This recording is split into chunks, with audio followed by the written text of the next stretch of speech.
अस्सलाम वालेकुम। आज जो है हमारी क्लास फिजिक्स का लेक्चर है। ठीक है, स्टार्ट करते हैं लेक्चर को।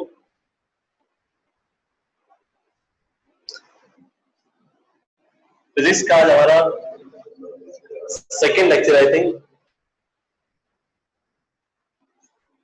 ठीक है, और फर्स्ट लेक्चर के अंदर हमने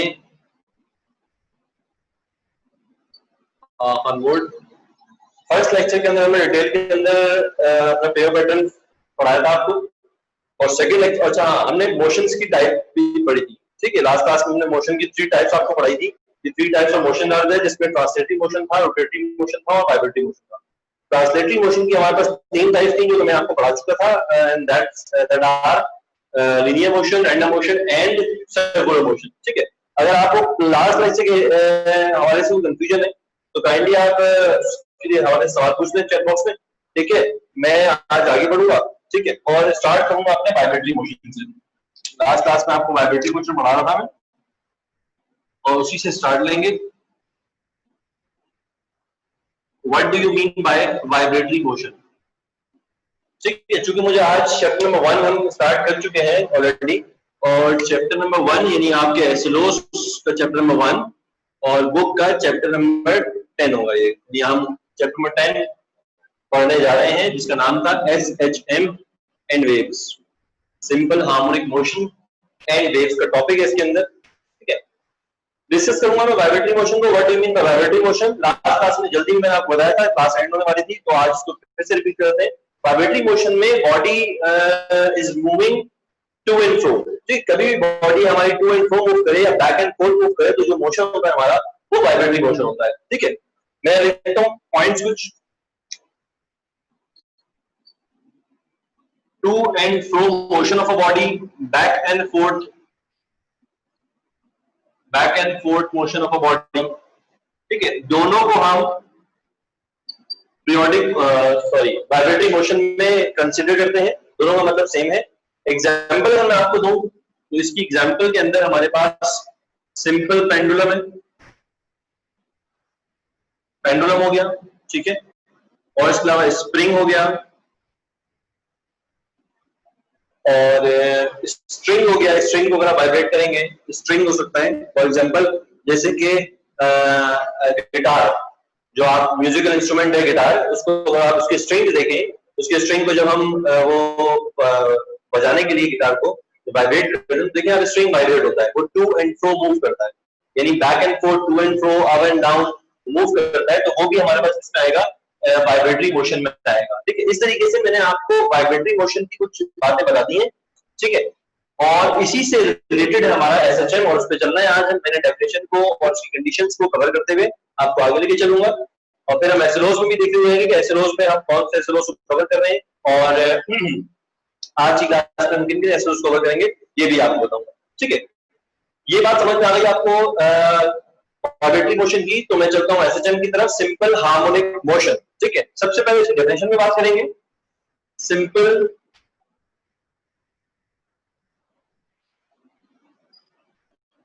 harmonic motion. Simple harmonic motion के अंदर डेफिनेशन यूं बताऊंगा मुझे आपको, मैं आपने बहुत बहुत गौर से समझनी है डेफिनेशन को। मोशन की 3 टाइप्स पढ़ ली हमने, अब सिंपल हार्मोनिक मोशन मैं करने जा रहा हूं। Simple harmonic motion is type of motion which is basically a vibratory और अ पीरियोडिक मोशन। आप वाइब्रेटरी तो आपको पढ़ा चुके हैं, तो एक बात आपके ज़हनों में आ गई कि जिस जिस बॉडी के अंदर एसएचएम हो रहा होगा, सिंपल हार्मोनिक मोशन हो रहा होगा, वो बॉडी लाजमी वाइब्रेटरी मोशन परफॉर्म कर रही होगी। वाइब्रेटरी मोशन का मतलब है body to and fro move कर रही होगी। ठीक है, मैंने कहा एक ऐसा मोशन जो कि वाइब्रेटरी हो, पहली बात, पीरियोडिक हो। अभी अगर आपको पीरियोडिक का मतलब नहीं पता तो भी बताएंगे आपको, मैं सारी बात लिख रहा हूं डिटेल में। और ये अगर डिटेल आपको समझ में आ गई सिंपल हार्मोनिक मोशन के बारे में, तो आपको पूरा मोशन समझ में आ जाएगा कि सिंपल हार्मोनिक मोशन क्या होता है। ठीक है, स्टार्टिंग में कैसे रही कि every vibratory motion which is periodic in nature, every vibrating motion, vibrating motion बहुत सारे हैं, बहुत सारे वाइब्रेटिंग मोशन हो सकते हैं। इवन मैं कह रहा हूं, अगर आपको साउंड आप चला रहे हैं तो साउंड में वाइब्रेशंस होती हैं। ठीक है, इसमें मेरी टंग वाइब्रेट कर रही है, अगर आप यहाँ पे बोलते हुए अगर आपने थॉट पे हाथ लगाए तो ये वाइब्रेट कर रहा होता है, तो बेसिकली ये भी वाइब्रेशन है, ठीक है। अगर फैन मूव करे तो फैन की जो ब्लेड्स है वो भी वाइब्रेट कर रहे होते हैं, ठीक है। इवन जो है आप अगर आपका जो स्केल होता है, जो हमारे पास ज्योमेट्री बॉक्स में स्केल आता है, आप स्केल रख के उसको थोड़ा सा पुश करेंगे तो वो भी वाइब्रेशन शो करेगा। वाइब्रेटरी मोशन बहुत सारे होते हैं, लेकिन हर वाइब्रेटरी मोशन एसएचएम नहीं होता, ठीक है। कौन से वाइब्रेटरी मोशन एसएचएम में आते हैं? जो कि पीरियोडिक होते हैं। अब पीरियोडिक क्या है इसमें मैं आपको डिटेल में बताऊंगा, ठीक है। यहाँ तो डेफिनेशन सीखे पहले। ऐसे तमाम वाइब्रेटरी मोशन जो पीरियोडिक भी हो नेचर में, उन्हें हम एसएचएम में स्टडी करते हैं, वो सिंपल हार्मोनिक मोशन में आते हैं, ठीक है। अब आगे फर्दर कंप्लीट करते हैं डेफिनेशन को। all those vibratory motion which are periodic and in which acceleration is, देखिए और से point, acceleration of basic definition आ रही है सिंपल, आपने पूछेगी जो बच्चे को याद रखनी है। और बेसिकली अगर कोई आपसे पूछे what are the necessary condition for SHM, तो ये कंडीशन भी है एसएचएम की। एसएचएम होने के लिए क्या लाजिम कंडीशन है, तो वो ये लाजिम कंडीशन है जो मैं बता रहा हूं आपको, ठीक है। Acceleration is directly proportional to displacement, ठीक है। Acceleration is directly proportional to displacement and the acceleration यानी and it is always, it का मतलब हुआ acceleration, and it is always directed towards the mean position. आप देखिए यहाँ पे मैंने सिंपल लिखा है, यहाँ पे नेगेटिव आ गया है, तो बेसिकली ये असल चीज है जो आपको समझानी है। नेगेटिव क्यों आया है? क्योंकि एक्सेलरेशन हमेशा मीन पोजीशन की तरफ डायरेक्टेड होती है, हमेशा। जितने भी एसएचएम आप स्टडी करोगे, चाहे वो पेंडुलम के केस में हो, चाहे वो स्प्रिंग के केस में हो, चाहे वो बाउल एंड बॉल की शक्ल में हो, जितने भी आपके पास सिंपल हार्मोनिक मोशन होते हैं, सबकी डेफिनेशन ये है। और एट द एंड आपसे पूछे कंडीशंस क्या है बताएं एसएचएम की, तो आप बता सकते हैं बिल्कुल क्लियर वे में। ये कंडीशन सबसे पहली और मेजर कंडीशन तो होती है ये, acceleration is directly proportional to the displacement of a body and acceleration is always directed towards the mean position. इसको आप अल्फाजों में लिखेंगे तो ये आपकी कंडीशन बन जाएगी। और सिंबल में बताना चाहें तो ये बताने का मकसद है कि डायरेक्टली मोशन ऐसे बताएंगे आप, और एक्सेलरेशन और डिस्प्लेसमेंट दोनों की डायरेक्शन अपोजिट है, इस तरह आप हमेशा नेगेटिव साइन से शो करते हैं, ठीक है।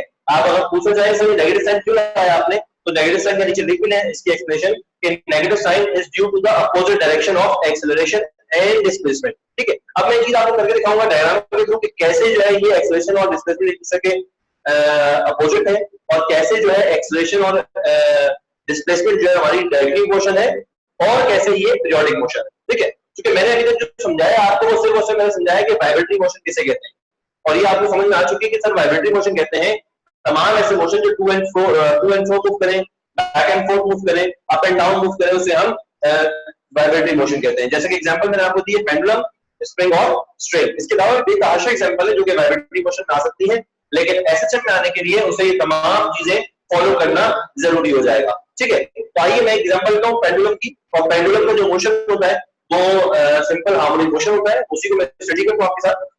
आइए मैं ड्रॉ कर रहा हूं पेंडुलम की डायग्राम। ये पेंडुलम की खासियत होती है कि वो एक साइड से रिजिड होता है, रिजिड सरफेस से लगा होता है, यानी ये फिक्स सरफेस है। फिक्स सरफेस से एक आपके पास स्ट्रिंग है, रोप है, कुछ भी कह लें आप, यहाँ पे आपका सिंपल पेंडुलम है, ठीक है।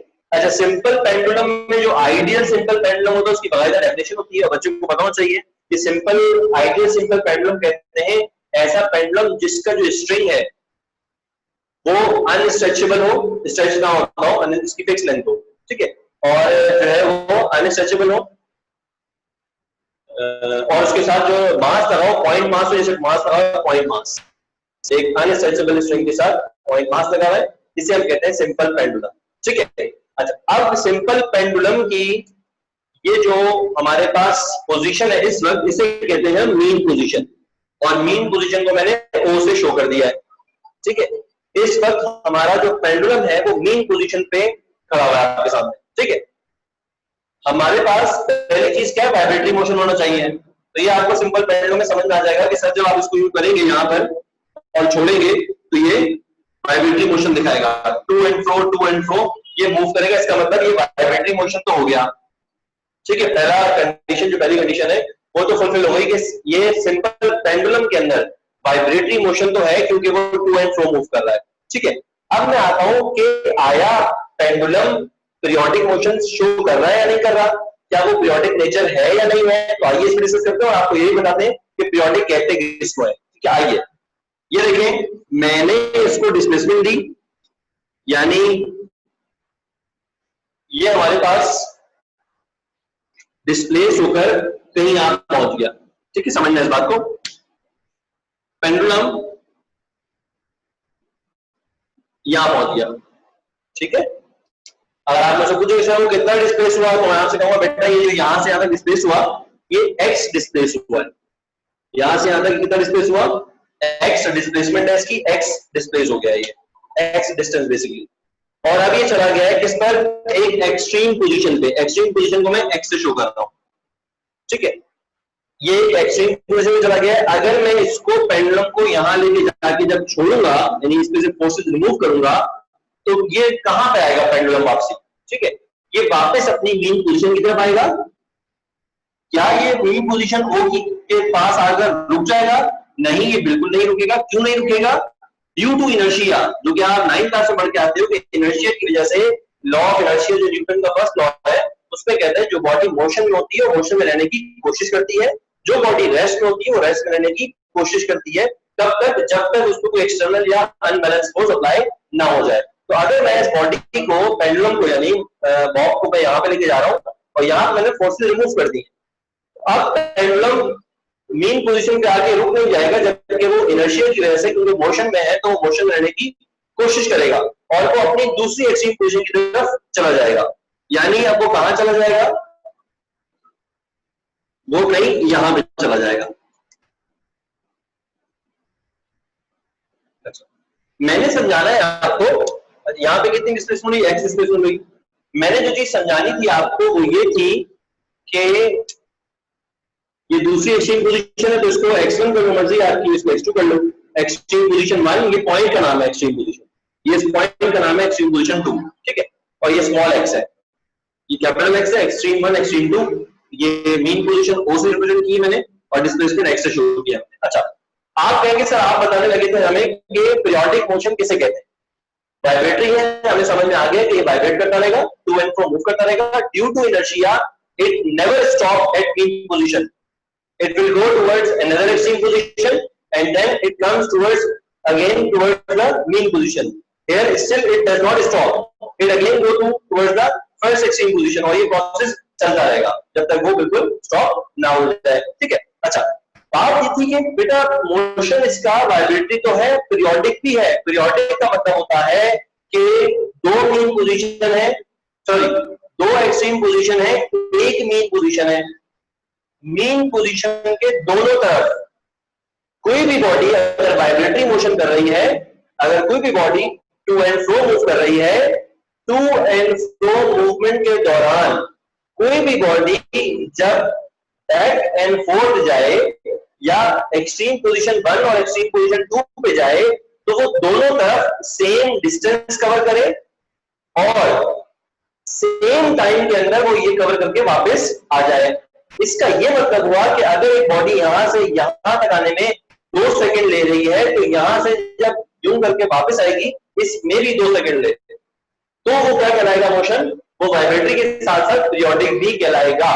अगर उसका टाइम इंटरवल में, शॉर्ट में बात करूं आपसे, तो अगली बार बात करूंगा आपसे कि if a body has same time interval of vibration on both side of the mean position, then it is said to be a periodic motion, ठीक है। कभी भी तमाम वाइब्रेटरी मोशन पीरियोडिक नहीं होते हैं, यानी कुछ वाइब्रेटरी मोशन ऐसे भी हो सकते हैं कि आपने वाइब्रेट किया, तो मैं पेंडुलम की एग्जांपल नहीं दूंगा, मैं स्केल की एग्जांपल देता हूं, ठीक है। फॉर एग्जांपल आपके पास स्केल है, स्केल रूलर जो आपके ज्योमेट्री बॉक्स में होता है, आपने उसको डेस्क पे रखा है, ये मैं इस तरह से आपको बताने की कोशिश करूं, ये आपने डेस्क पे रखा है और आपने अपने स्केल को यूं करके वाइब्रेट करवाया, ठीक है। आप यूं करेंगे तो ऊपर नीचे वाइब्रेट करेगा, ठीक है। अगर मैं इसको वाइब्रेशन के लिए मैं इसको ज्यादा नीचे करूंगा, ये इसकी मीन पोजीशन है, ठीक है, देख सकते हैं ये यहाँ इसकी मीन पोजीशन बिल्कुल। अगर मैं इसको वाइब्रेट करूंगा तो मुझे यहाँ पे इसको डाउनवर्ड ज्यादा करना पड़ेगा, जैसे मैं छोड़ूंगा तो ये डाउनवर्ड ज्यादा जाएगा, अपवर्ड कम जाएगा, डाउनवर्ड ज्यादा जाएगा, अपवर्ड कम जाएगा। इसका मतलब ये हुआ कि जब मैं स्केल को वाइब्रेट करवा रहा हूं अपने पास, तो जो either side of mean position है, इसकी आइदर साइड क्या होगी? Upward and downward, upward and downward. तो इसकी जो either side of mean position है उसमें कहीं पे ये ज्यादा फासला तय कर रहा होगा, कहीं पे कम फासला तय कर रहा होगा। लेकिन पेंडुलम का केस ऐसा है कि ये वाइब्रेटरी के साथ साथ पीरियोडिक भी होता है। पीरियोडिक का मतलब ये हुआ कि जब इसकी मेन पोजीशन की हम एक्सट्रीम पोजीशन जाते हैं तो दोनों एक्सट्रीम पोजीशन पे ये एक वक्त में सेम डिस्टेंस कवर करता है और सेम टाइम इंटरवल के साथ करता है। तो अगर तो बच्चा परेशान में लिखना चाहे, शायद आपको बुक में बात ना मिले, लेकिन अगर आप समझना चाहें तो ये इसका कॉन्सेप्ट है, बिल्कुल प्योर कॉन्सेप्ट है कि सिंपल हार्मोनिक मोशन के लिए लाजिम है कि हमारा जो वाइब्रेटरी मोशन है वो पीरियोडिक हो। पीरियोडिक होगा तो ये कंडीशन खुद ब खुद फॉलो करेगा, ठीक है। और पीरियोडिक का मतलब क्या है कि a motion which has the same time interval on either side of mean position, right? चाहे तो लिख लें आप लोग, periodic means a body has same time interval on either side of mean position, ठीक है। अब मैं आगे चलता हूं, हमें ये बात समझ में आ गई कि पीरियोडिक किसे कहते हैं। और जब भी हम सिंपल पेंडुलम की बात करेंगे और बहुत सारी इसमें एग्जांपल ऐसी आएंगी जो एसएचएम में आपके कोर्स में या एसएलओस में डिस्कस की हुई है। देखिए मैं आपको बताता चलूं कि हमारे एसएलओस में सिंपल पेंडुलम को भी एसएचएम कहा है और उस एसएचएम में डील कर रहे हैं उसको। इसके अलावा स्प्रिंग ब्लॉक सिस्टम है, वो भी एसएचएम के लिए पढ़ाएंगे आपको। और इसके अलावा बाउल एंड बॉल की एग्जांपल है, बाउल एंड बॉल, उसको भी हम एसएचएम में पढ़ेंगे और आपको इंशाल्लाह इसी तरह गाइड करेंगे जैसे आज आपको सिंपल पेंडुलम की तरह के लिए समझाया जा रहा है, ठीक है। आइए आगे चलते हैं। पीरियोडिक का मतलब समझ में आ गया कि जब मैं मीन पोजीशन से इस लेके जाऊंगा बॉब को तो जितना डिस्टेंस यहां कवर करेगा छोड़ने पर उतना ही डिस्टेंस यहां कवर करेगा। ऐसा नहीं हो सकता कि यहां पे यहां तक है और यहां पे थोड़ा सा आगे जाके वापस आ जाए, ऐसा नहीं हो सकता। तो जितना डिस्टेंस आपने यहां पे भेज दिया है वो उतना डिस्टेंस यहां कवर करेगा और जितने टाइम के लिए वो यहां से होकर वापस आया उतने टाइम के लिए यहां से होकर वापस आएगा। That is called periodic motion, ठीक है। बात समझ में आता है आपको? सवाल तो आप कहीं चैट बॉक्स में कर सकते हैं, लेकिन मैं आपको टाइम टू टाइम इसका जवाब दे दूं। अब मैं चल रहा हूं कि भाई जो मेन कंडीशन है, these are the main condition, मैं रेड कलर से स्टार बना रहा हूं उसके ऊपर। और ये आपको पता होना चाहिए, कोई पूछे कि what is simple harmonic motion तो आपके जहन में ये दो बातें लाजमी होनी चाहिए, ठीक है। ये तो शुरू की बात है कि भाई every vibratory motion that is periodic and in which acceleration of a body is directly proportional to the displacement। इसका मतलब क्या है कि जितनी ज्यादा डिस्प्लेसमेंट करेंगे आप उतना ज्यादा एक्सेलरेशन प्रोड्यूस होगा और जितनी कम डिस्प्लेसमेंट होगी उतना कम एक्सेलरेशन होगा। आप पहले ये बात समझते हैं, उसके बाद लास्ट पॉइंट समझेंगे। तो इस तरह हमारा जो एसएचएम का कॉन्सेप्ट है, बिल्कुल उसका जो कॉन्सेप्ट और उसकी जो कंडीशन है वो एक ही दम हमारी क्लियर हो जाएंगे। देखिए हर पॉइंट को हम इंडिविजुअली समझते जा रहे हैं ताकि आप चूंकि बोर्ड से ताल्लुक है आप लोगों का, तो आपके ज़हन में एक एक चीज जो है बैठ सके और हर चीज का कॉन्सेप्ट बैठ सके एग्जांपल के साथ, ठीक है। तो अब मैं जा रहा हूं कि how it could possible that acceleration is directly proportional to displacement. आइए अपने फिगर पे बात करते हैं और उसी से आपको समझाते हैं कि कैसे, how it is possible that acceleration is directly proportional to displacement. देखिए मीन पोजीशन मेरी ये थी, अगर मेन पोजीशन से मैं डिस्प्लेसमेंट यहां तक करता हूं, पॉइंट लगा रहा हूं, देखिए आप, अगर मेरी डिस्प्लेसमेंट यहां तक होती है मेन पोजीशन से और इसको छोड़ता हूं मैं तो ये कहां तक आएगा? ये यहां तक आएगा। आपने मुझे ये बताना है कि अगर मैं डिस्प्लेस यहां तक करूं तब ये तेजी से आएगा या जब मैं डिस्प्लेसमेंट यहां तक करूंगा तब ये तेजी से आएगा? तेजी का मतलब है स्पीड ज्यादा किसमें होगी, जितनी स्पीड बढ़ेगी उतना एक्सेलरेशन होगा। आप सबको पता है 9 क्लास आप पढ़ के आ रहे हैं कि vi 0 है, vf जितनी ज्यादा होगी उतना वेलोसिटी का डिफरेंस ज्यादा होगा और जितना with respect to time velocity का डिफरेंस ज्यादा होता है उतना हमारे पास ज्यादा एक्सेलरेशन होता है। As acceleration is defined as the rate of change of velocity, यानी अगर change of velocity with respect to time ज्यादा है तो इसका मतलब एक्सेलरेशन ज्यादा है, और अगर with respect to time change of velocity कम है तो हमारा एक्सेलरेशन कम होगा, ठीक है। तो आइए इसको वापस देखते हैं। हमारे पास मैंने बॉडी को दो कंडीशन है, आपके सामने मैं बॉडी बना रहा हूं यहां पर,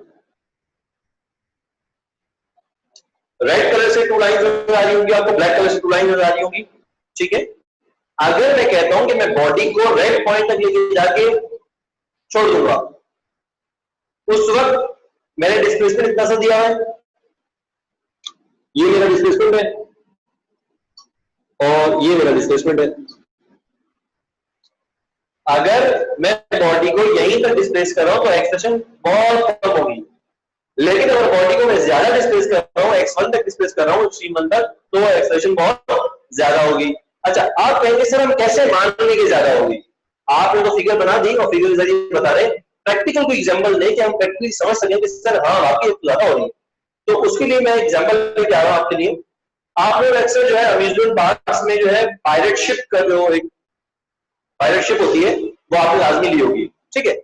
जब पायरेट शिप में बैठते हैं तो शिप जो होती है पायरेट शिप, वो सबसे पहले मेन पोजीशन होती है जब उसमें सारे के सारे जो है पीपल जो है वो बैठ रहे होते हैं, ठीक है। आप लोग भी गए होंगे, जो बैठ रहे होंगे तो वो जो पायरेट शिप होगी वो एक फिक्स कंडीशन पे पड़ी होगी। लेकिन जब वो पायरेट शिप मूव करने लगती है तो शुरू शुरू में वो हल्का सा मूव करती है, उस वक्त आपको ज्यादा इसकी स्पीड महसूस नहीं होती। लेकिन जैसे जैसे उस पायरेट शिप के अंदर जितने भी लोग बैठे होते हैं, जितने भी वो एंजॉयमेंट करने आए होते हैं उस पायरेट शिप के अंदर, जब वो पायरेट शिप अपनी मेन पोजीशन से, जहां पर वो इनिशियली खड़ी थी जब आप उसमें बैठ रहे थे, तब से जब वो अपनी मेन पोजीशन से दूर जाती है, जितना पायरेट शिप ऊपर जाएगी उतना तेजी से नीचे आती है, ठीक है। आपने एक्सपीरियंस किया होगा, बैठ के कभी भी आप अम्यूजमेंट पार्क गए तो आपने लाजमी पायरेट शिप ली होगी और उसको एंजॉय किया होगा। तो आप यही देखते हैं उसमें कि जैसे जैसे आस्ता आस्ता टाइम गुजरने के साथ साथ वो पायरेट शिप आस्ता आस्ता ऊपर होने लगती है। जब वो ऊपर होती है इसका मतलब एसएचएम के अकॉर्डिंगली क्या है कि वो बॉडी जो है यानी जो पायरेट शिप है आपकी, उसकी डिस्प्लेसमेंट बढ़ रही है, आस्ता आस्ता ऊपर हो रही है, और जितना ऊपर होती है उतनी ज्यादा जोर से वो नीचे आती है, ठीक है। और जितनी ज्यादा जोर से वो नीचे आती है उतनी जोर से जो है उसमें बैठे हुए जितने पैसेंजर्स होते हैं वो सब चीजें मारना शुरू करते हैं। इसका मतलब क्या है कि उन्हें उसकी एक्सेलरेशन बहुत ज्यादा लग रही होती है बनिस्बत जब वो स्टार्टिंग में जब बहुत थोड़ी सी डिस्प्लेसमेंट से मूव करती है तो जो है जिसमें बैठे हुए जो शायकीन होते हैं वो जो है इतना ज्यादा शाउट नहीं करते। लेकिन जैसे ही उसकी मेन पोजीशन से डिस्प्लेसमेंट बढ़ना स्टार्ट होती है तो उसकी एक्सेलरेशन भी बढ़ना स्टार्ट हो जाती है। तो इट इज प्रूव दैट कि जब भी हमारे पास एसएचएम की कंडीशन होगी, जैसे जैसे हम डिस्प्लेसमेंट को बढ़ाएंगे वैसे वैसे छोड़ने पर हमारी एक्सेलरेशन बहुत ज्यादा बढ़ जाएगी। तो ये हमारा हो गया थर्ड पॉइंट जो कि मैंने अभी आप डिस्कस किया कि SHM acceleration is always directly proportional to the displacement of a body, ठीक है। And displacement is always from the main position, हमेशा मेन पोजीशन से हम डिस्प्लेसमेंट लेते हैं, ऊपर ही जा रहे हैं। मैं बल्कि आपसे फोर्थ पॉइंट आ रहा हूँ, आपको बताता हूँ। उसने कहा फोर्थ पॉइंट में कि acceleration is directed towards the main position, यानी ये जो एक्सेलरेशन आप तीसरे पॉइंट बताया आपने, जो एक्सेलरेशन प्रोड्यूस हो रही है वो डायरेक्टली प्रोपोर्शनल तो है कि जितना आप डिस्प्लेसमेंट बढ़ाएंगे उतना एक्सेलरेशन बढ़ेगा, जितना डिस्प्लेसमेंट कम होगी उतना एक्सेलरेशन कम होगा, ठीक है। लेकिन सेकंड बात ये, यानी फोर्थ बात ये है आपकी कि जितना भी एक्सेलरेशन आपका डिस्प्लेसमेंट प्रोड्यूस हो रहा है वो जिस डायरेक्शन में डिस्प्लेसमेंट प्रोड्यूस होगा हमेशा उसके अपोजिट आपका एक्सेलरेशन प्रोड्यूस होगा। और इन्होंने बड़े खुले अल्फाज में बता दिया गया है कि acceleration is always directed toward the main position. इसका मतलब ये है कि जब भी आप अपनी एक्सट्रीम पोजीशन से मेन पोजीशन की तरफ आ रहे होंगे तो आपकी एक्सेलरेशन मैक्सिमम हो रही होगी, यानी बढ़ रही होगी। आपको ये पता लगाए कि जब मैं बॉडी को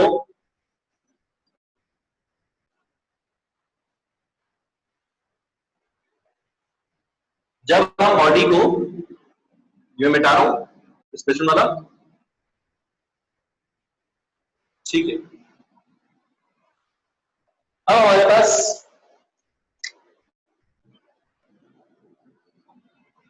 ये सिचुएशन है, अगर मैंने आपसे कहा मेन पोजीशन ये थी, मैं इसको ऊपर ले गया, ऊपर जाने के बाद इसको छोड़ूंगा तो यहां पर जो वेलोसिटी है, बॉडी की जो वेलोसिटी है वो यहां पर जीरो हो जाएगी, वेलोसिटी इक्वल टू जीरो, क्योंकि यहां पे बॉडी रुकी हुई होगी। जैसे इसको छोड़ूंगा तो वेलोसिटी बढ़ने लगेगी, बढ़ते बढ़ते बढ़ते बढ़ते बढ़ते यहां पर यानी मेन पोजीशन पे आके वेलोसिटी जो है हमारी वो क्या हो जाएगी, मैक्सिमम हो जाएगी। और फिर जैसे ऊपर जाएगी तो वेलोसिटी आस्ता आस्ता कम होना शुरू हो जाएगी और यहां पे जाकर वेलोसिटी वापस से जीरो हो जाएगी। तो ये बातें आपने समझनी है कि हमेशा एक्सट्रीम पॉइंट्स पर वेलोसिटी जीरो होती है और हमेशा मेन पॉइंट पर वेलोसिटी मैक्सिमम होती है। तो आप मुझे बताएं कि जब बॉडी यहां से यहां आ रही होगी, ठीक है, यानी जीरो से उसकी वेलोसिटी बढ़ रही है और जिस तरफ इंक्रीजिंग वेलोसिटी होती है उसी तरफ हमारे एक्सेलरेशन की डायरेक्शन होती है। तो आप ये देखें कि डिस्प्लेसमेंट में काम कर रहा हूं, डिस्प्लेसमेंट है मेरी अपवर्ड, मैं ऊपर की तरफ डिस्प्लेस कर रहा हूं, लेकिन एक्सेलरेशन कहां प्रोड्यूस हो रहा है, एक्सेलरेशन हमेशा प्रोड्यूस होता है directed towards the mean position. Acceleration is, मैं लिखता हूं यहां पर, acceleration is always directed toward mean position. हमेशा mean position की तरफ वो डायरेक्ट करता है. इसका मतलब ये होता है कि डिस्प्लेसमेंट हमारी away from the mean position होती है हमेशा. डिस्प्लेसमेंट हमेशा हम क्या करते हैं, away from the mean position, जबकि एक्सेलरेशन हमारा हमेशा क्या होता है, towards the mean position. Therefore both acceleration and displacement have different directions. Therefore we use this negative sign in our equation. ये हम नेगेटिव साइन का यूज करते हैं अपनी इक्वेशन के अंदर. और ये नेगेटिव रिप्रेजेंट क्या करता है कि acceleration is always directed toward the mean position. ठीक है, अगर आपको परेशानी है तो मैं मेंशन करता हूं कि माइनस साइन ये रिप्रेजेंट कर रहा होता है कि हमारी acceleration is always directed towards the mean position. ठीक है, यहां तक अगर आपको कोई सवाल है तो काइंडली आप पूछ लो मुझसे. ठीक है, अगर सवाल नहीं है तो इंशाल्लाह हम आगे चलते हैं.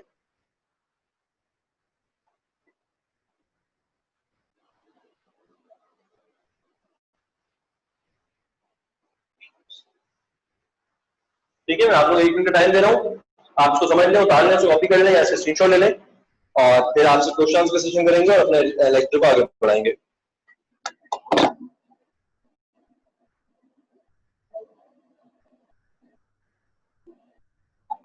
ठीक है, हम लेक्चर को आगे लेके चलते हैं.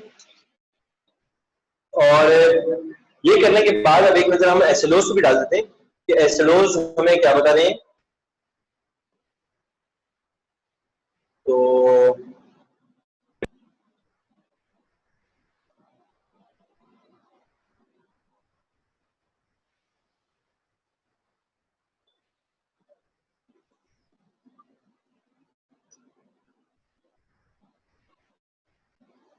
मैं आपसे स्क्रीन शेयर कर रहा हूँ ताकि आप लोग भी देख लेंगे फर्स्ट लेक्चर के हमारे जो है फर्स्ट चैप्टर की क्या एसएलओस है. ठीक है,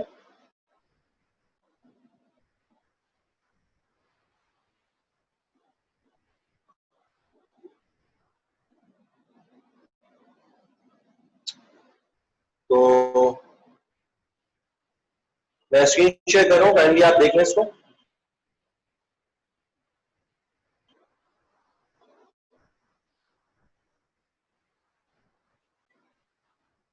जी, ये हमारे पास स्क्रीन आ चुकी है आपके सामने. सबसे पहला जो दिखा हुआ है हमारे पास कि state the condition necessary for an object to oscillate with SHM. ये मैं आपको पढ़ा था बेसिकली. अगर आपको पूछे कि सिंपल हार्मोनिक मोशन में हमने क्या पढ़ा है, तो बेसिकली जो आपका 10.1.1 है कि what are the necessary conditions for an object to oscillate with SHM. Basically इसमें मैंने डिफाइन किया सबसे पहले कि बच्चे को डिफाइन डेफिनेशन आता है कि होता क्या है हमारे पास एसएचएम, और इसके बाद हमने एसएचएम की सारी कंडीशन देखी है. तो कोई भी आपसे कंडीशन पूछे, सबसे पहले मेजर कंडीशन मैंने आपको रेड कलर से स्टार बना दिया बोर्ड के ऊपर. ये 2 कंडीशन आपको लाजिम बतानी है पहले, और उसके बाद आप अगर ये भी कह देंगे कि हमारा motion must be periodic, motion must be vibratory motion, must be periodic motion, and in that motion acceleration is directly proportional to displacement and is always directed towards the main position. ये major condition है. अच्छा, और भी है कि system must have inertia. System का inertia होना चाहिए. इसी कंडीशन में ये भी आता है कि सिस्टम have inertia.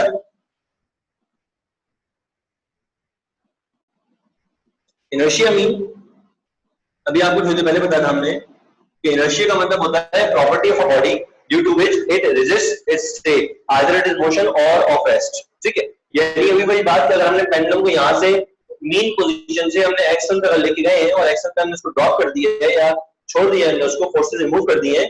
अब वो एक्सल से जब मीन पोजीशन की तरफ आएगा तो वो ड्यू टू इनर्शिया ओ पे रुकेगा नहीं, जबकि वो ओ से मूव करता हुआ x2 की तरफ यानी सेकंड एक्सट्रीम पोजीशन की तरफ मूव कर जाएगा. इसका मतलब क्या है कि उस सिस्टम में, उस मास में या उस बॉडी के अंदर इनर्शिया है. अगर इनर्शिया ना होता तो बॉडी कभी इस तरह से हमें पीरियोडिक मोशन नहीं देती. इसको मतलब नेसेसरी कंडीशन में हमारे पास जितनी मैंने बोर्ड पे लिखी है तमाम कंडीशन है. आप चाहे तो उसको कॉपी कर लें, इसका स्क्रीनशॉट ले लें, ये तमाम की तमाम जरूरी है. और हमारे कोर्स के अंदर आहान बोर्ड के का पहला एसएलओस का 10.1.1 यही दिया गया है कि state the condition necessary for an object to oscillate with SHM. ठीक है, अच्छा, अब हमारे पास सेकेंड एसिलोज 10.1.2, ठीक है, और 10.1.2 हमें ये कह रहा है कि आप ये बताएं, ये जो एसएचएम है, explain SHM with simple pendulum bowl and ball examples, ठीक है, इसका मतलब इन्होंने इसमें वो एग्जांपल नहीं डाली स्ट्रेच स्प्रिंग की, लेकिन मैं आपको तीनों एग्जांपल समझा दूंगा, कहीं ना कहीं अगर आपको परेशानी हो तो आपको तीनों एग्जांपल समझ में आती हो कि क्या क्या एग्जांपल है, ठीक है। तो आइए इस पे बात करते हैं हम।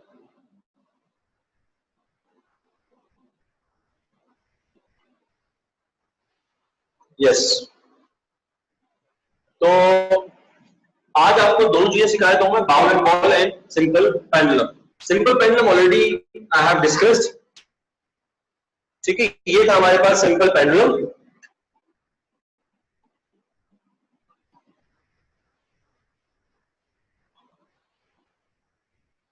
एसिलो हमें ये कह रहा है, एसिलो नंबर करवा रहा हूं मैं आपको 10.1.2, जो हमें ये कह रहा है कि explain simple harmonic motion with example such as simple pendulum and bowl and ball, ठीक है, and number 2 is bowl and ball.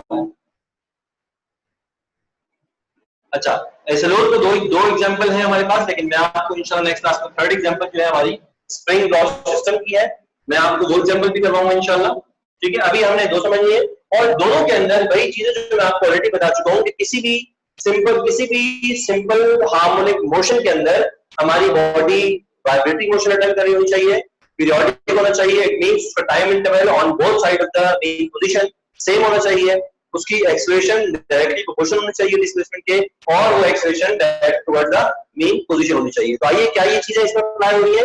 Yes, हमने ऑलरेडी डिस्कस कर चुके हैं, बहुत डिटेल में डिस्कस कर चुके हैं कि एक पेंडुलम है, पेंडुलम की मीन पोजीशन O है, एक्सट्रीम पोजीशन दो होती है, x1 और x2, हमेशा दो होंगी, तभी वो वाइब्रेटिंग मोशन होगा। एक एक्सट्रीम की वजह से कभी वाइब्रेटिंग मोशन नहीं हो सकता। वाइब्रेटिंग की डेफिनेशन होती है टू एंड फ्रो मोशन, तो टू एंड फ्रो होने के लिए इसे दो एक्सट्रीम पोजीशन चाहिए जबकि एक मीन पोजीशन चाहिए।